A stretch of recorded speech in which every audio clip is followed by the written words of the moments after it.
Hello everyone, welcome back on Saran classes.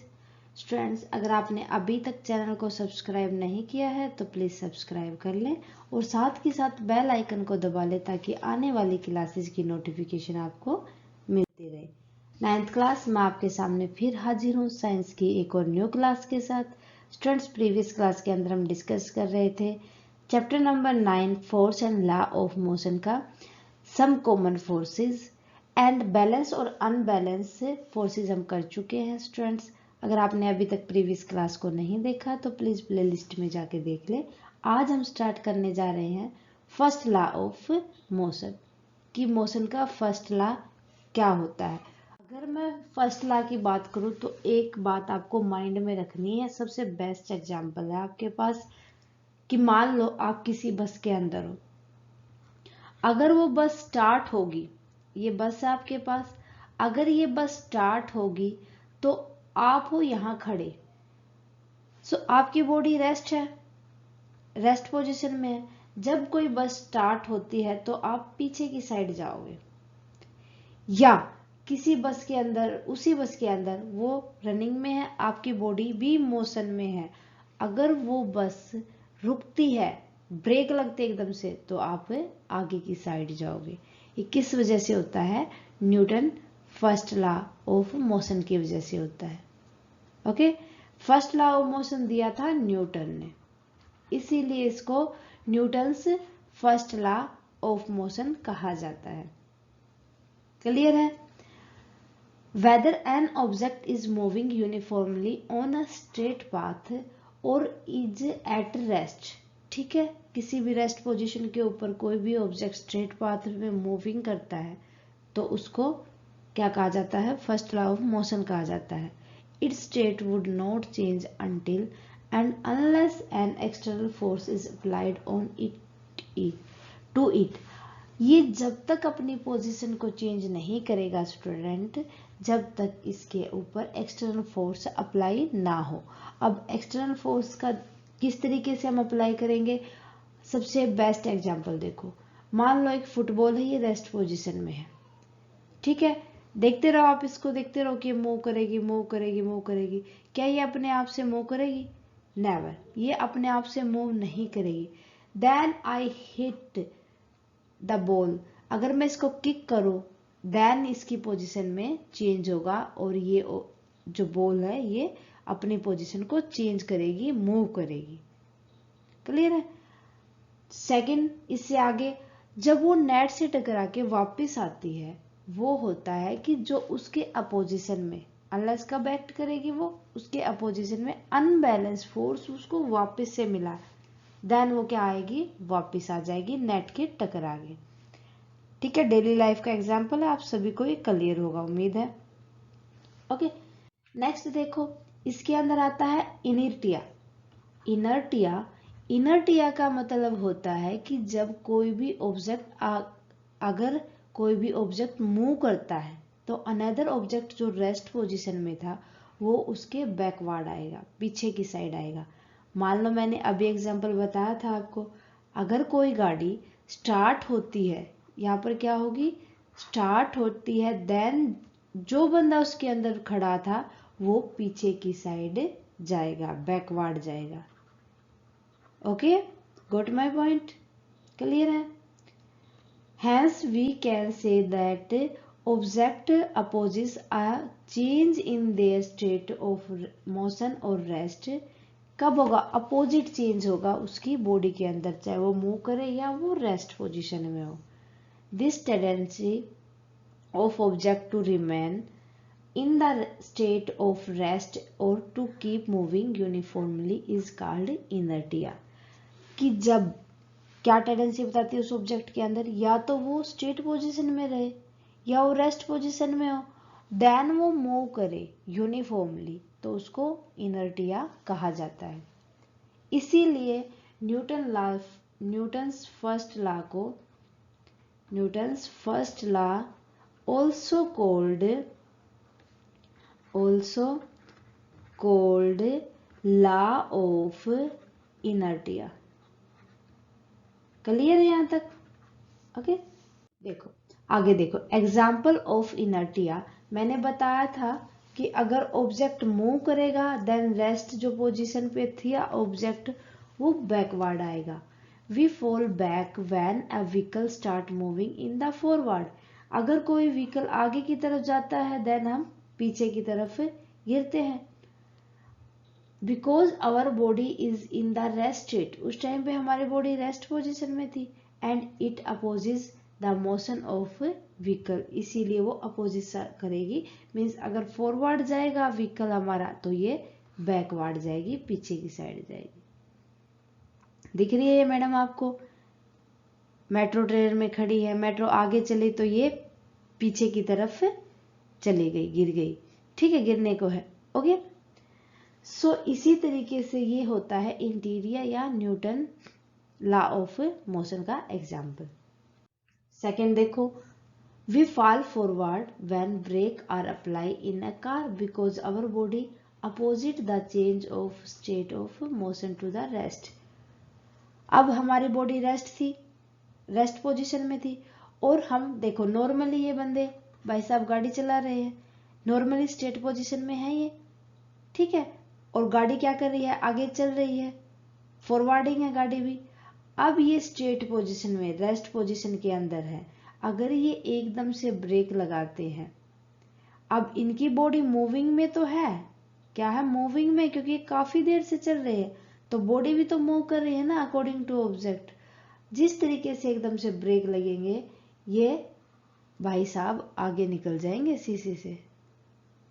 Clear है? क्यों गए भाई ये आगे, इतना आगे? क्योंकि इनकी जो बॉडी थी वो मूविंग पोजीशन में थी। ठीक है, मूविंग पोजीशन में होने की वजह से एकदम से ब्रेक लगे, गाड़ी रुक गई, गाड़ी रुकी तो इनकी बॉडी तो नहीं रुकी ना एकदम से, ठीक है, वो तो अपने अकॉर्डिंग ही फिर रेस्ट पोजीशन में आएगी, तो इस वजह से वो एकदम से ब्रेक लगाते हैं तो आगे की तरफ जाते हैं।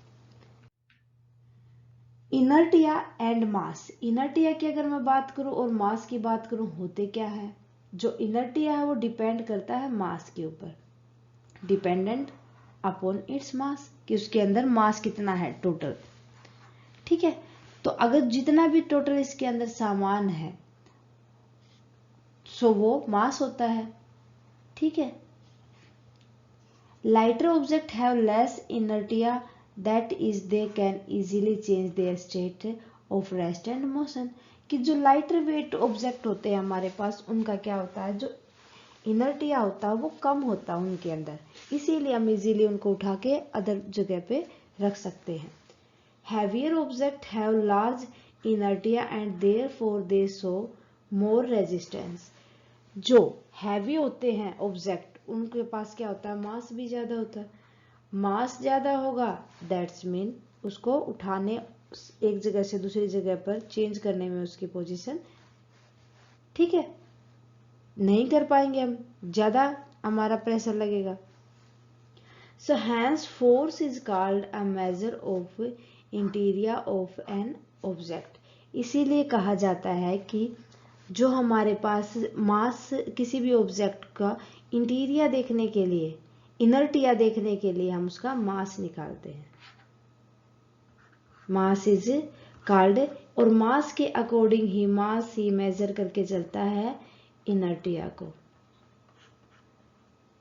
Got my point? Mass inertia को मेजर करता है। ठीक है, अब एक एग्जांपल से अच्छे से क्लियर होगा। आपके पास दो बकेट है, एक के अंदर सैंड है, एक खाली है, जो सैंड वाली है उसका मास ज्यादा होगा, सो मास ज्यादा होगा तो वो हैवी होगी तो उसको लिफ्ट करने में ज्यादा हमारा फोर्स लगेगा, और जो लाइट वेट होगी मीन्स जिसके अंदर सैंड नहीं है हम उसको इजीली उठा पाएंगे, पुश कर पाएंगे। It is easier for a person to push the bucket that is empty, जो खाली है उसी को तो जल्दी पुश कर पाएंगे, rather than the one that is filled with sand, जिसकी किसकी जगह पर, अब ये भारी है इसको तो धक्का भी नहीं लगेगा इजीली। क्लियर?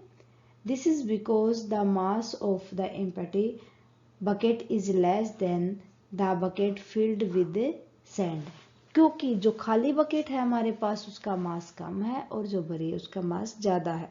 अगर मास कम होगा तो हम उसको इजीली पुश कर पाएंगे, अगर मास ज़्यादा होगा तो उसको इजीली पुश नहीं कर पाएंगे।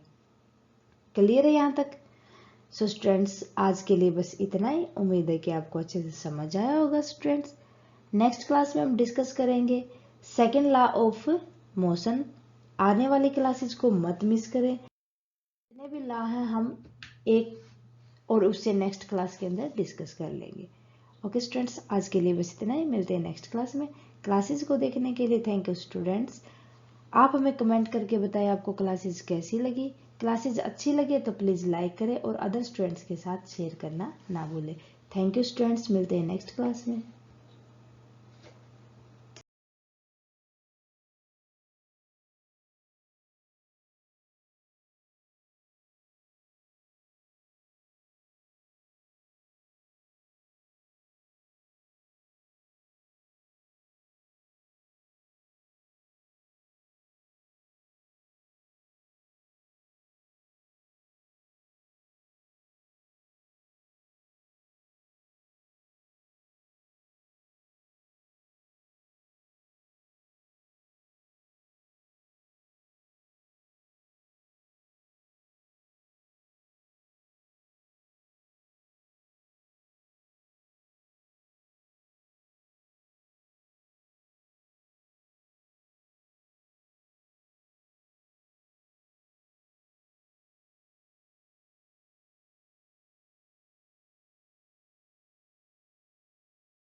Hello everyone, welcome back on Saran classes.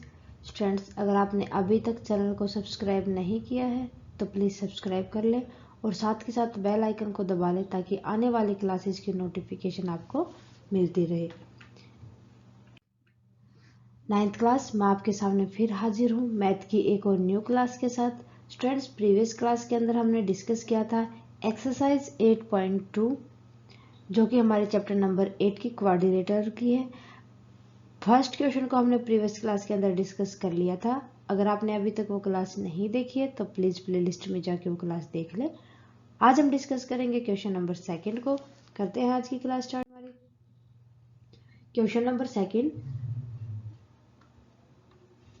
ABCD is a rhombus and PQRS are midpoint of a side AB, BC, CD, DA। अब देखो आपके पास ये ABCD एक रोम्बस है, क्लियर है। जो PQRS, P पॉइंट है AB का मिड पॉइंट, Q है BC का और R है CD का, S है DA का। ठीक है, मिड पॉइंट है। अब इनको मिला देंगे हम, जैसा कि फिगर में आपको दिखा रखा है। मिलाने के बाद समथिंग इस टाइप का हो जाएगा आपके पास diagram. So that the quadrilateral PQRS is a rectangle.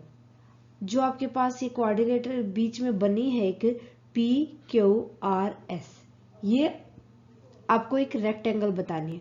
तो इसको रेक्टेंगल प्रूव करने के लिए हमें सबसे पहले प्रूव करना पड़ेगा टू प्रूफ कि जो अपोजिट साइड है PS और QR या PQ और SR इक्वल है। रेक्टेंगल के तो लिए यही कंडीशन होती है, अपोजिट साइड्स आर इक्वल, कि जो अपोजिट साइड है वो इक्वल है। सेकंड, हमें प्रूव करना पड़ेगा कि जो ये हमारे पास जितने भी साइड्स हैं ये 90 डिग्री एंगल पे है। ठीक है, एंगल है 90 डिग्री। ठीक है, क्लियर है यहां तक। अब करते हैं प्रूव। उसको प्रूव करने के लिए सबसे पहले हम एक डायगोनल बना ले लेंगे इनके AC और BD के। AC का जो हमने डायगोनल बनाया है दिस, ठीक है। तो ये पहले हम ले लेंगे ट्रायंगल ABC। अब देखो इन ट्रायंगल ABC, ABC के अंदर हमें क्या पता है, जो PQ है, PQ equal parallel to AC। PQ किसके पैरेलल है, AC के, क्लियर है।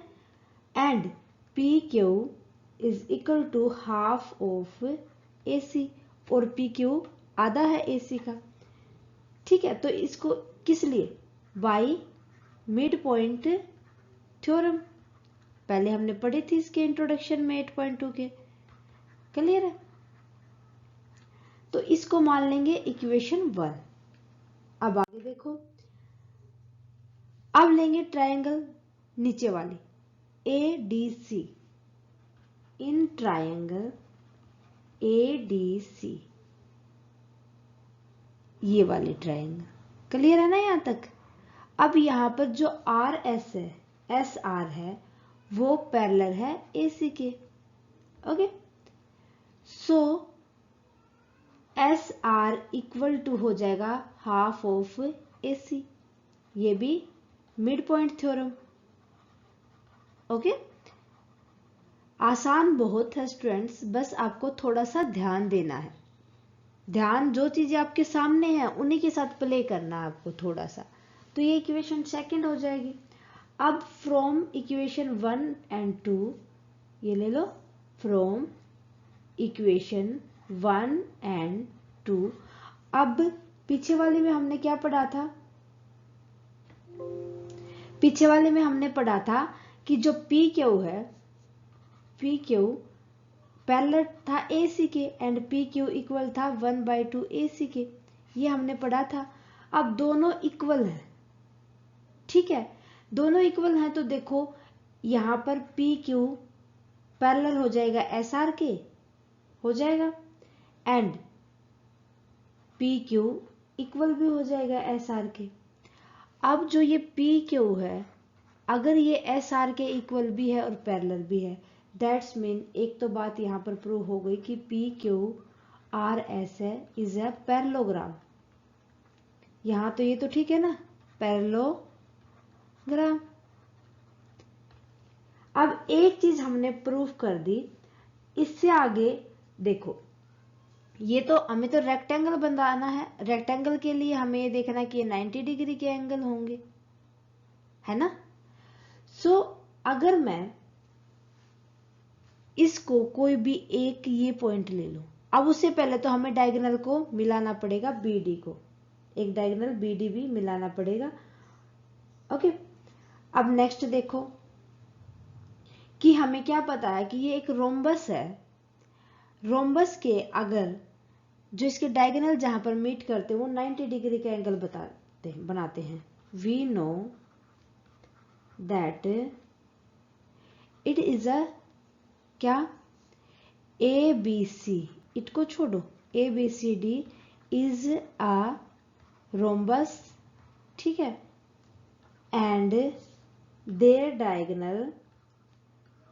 their diagonal bisect at 90 degree angle, ठीक है, बता देंगे ये। ओके, अब आगे देखो, अब हम पहले जो एक डायगोनल और बना लेंगे, बीडी मिला लेंगे। सो मैंने पहले ही डायग्राम के अंदर ये सारी चीजें मिला रखी है। तो इसके बाद देखो आप इनको एक बार नंबरिंग कर लेते हैं, एम एन एल ओ है ही। अब क्यों ना हम एक ये क्वाड्रिलेटरल ले, एम क्यू एल ओ, ठीक है। अगर हम एक क्वाड्रिलेटरल ले और इसको प्रूफ कर दें कि जो इसका ये एंगल तो 90 डिग्री का है और इसके जो आमने सामने के एंगल है वो दोनों इक्वल है, दैट्स मीन हमारा क्या हो जाएगा कि ये क्वाड्रिलेटरल ये भी पैरेललोग्राम हो जाएगी। अगर ये भी पैरेललोग्राम होगी तो फिर ये आमने सामने के एंगल इक्वल बनाने की वजह से और इनके साइड भी इक्वल होने की वजह से पूरा का पूरा एक रेक्टेंगल, जितने चारों हैं वो चारों के चारों रेक्टेंगल भी कहलाएंगे, रेक्टेंगल कहलाएंगे, तो ये पूरा का पूरा रेक्टेंगुलर बन जाएगा। देखो हमें पता है कि जो पी क्यू है, पी क्यू पैरेलल है ए सी के, ठीक है। अगर ये दोनों आपस में पैरेलल हैं तो एम क्यू और ओ एल भी तो पैरेलल होंगे ना, क्लियर है, ओ एल पैरेलल भी होंगे और ये इक्वल भी होंगे। एक पॉइंट यहां पर क्लियर है। सेकंड देखो कि जो बी डी है वो क्यू आर के पैरेलल है, B D parallel to Q R and half भी है, दैट्स मीन इनका जो हाफ है, ये जो पॉइंट है एम ओ और पैरेलल हो जाएगा क्यू एल के और एम ओ इक्वल भी हो जाएगा क्यू एल के। अब ये इसकी आमने सामने की जो साइड्स हैं वो पैरेलल भी है और इक्वल भी है, दैट्स मीन जो हमारे पास ओ एल क्यू एम है is a parallelogram, parallelogram, clear है। अगर ये पैरेललोग्राम है तो इसका जो ये एंगल है, एंगल ओ किसके इक्वल हो जाएगा, एंगल क्यू के। Okay, angle O equal to angle Q. अगर दोनों एंगल इक्वल हैं दैट्स मीन हमें ये पता है कि जो एंगल ओ है वो तो 90 डिग्री का है। 90 डिग्री का क्यों है, क्योंकि ये जो रोम्बस है उसको बाइसेक्ट करते हैं इसके डायगोनल 90 डिग्री पे, क्लियर है। तो अगर O 90 डिग्री का होगा तो Q भी क्या होगा, 90 डिग्री। ओके, अब ये 90 डिग्री के एंगल हैं और साइड्स भी इक्वल हैं, दैट्स मीन कि जो OLQM है इज अ रेक्टेंगुलर, है ना। अगर ये रेक्टेंगल है दैट्स मीन ये पूरा का पूरा जो P QRS है, ये भी क्या होगा, रेक्टेंगुलर होगा। क्लियर है? PQRS is also a rectangle. यही हमें प्रूफ करना था। ज़्यादा कुछ नहीं करना स्टूडेंट्स, आपको बस देखते जाओ कि क्या क्या डायग्राम के अंदर दे रखा है और हम उसको किस तरीके से सोल्व करते हैं। ओके, सो आज के लिए इनफ है। मिलते हैं नेक्स्ट क्लास में क्वेश्चन नंबर 3 के साथ। एक बार और प्रैक्टिस करना ताकि अच्छे से क्लियर हो। आने वाली क्लासेस को देखने के लिए thank you very much. Classes अच्छी लगे तो प्लीज़ लाइक करें और अदर स्टूडेंट्स के साथ शेयर करना ना भूलें। थैंक यू स्टूडेंट्स, मिलते हैं नेक्स्ट क्लास में नेक्स्ट टॉपिक के साथ।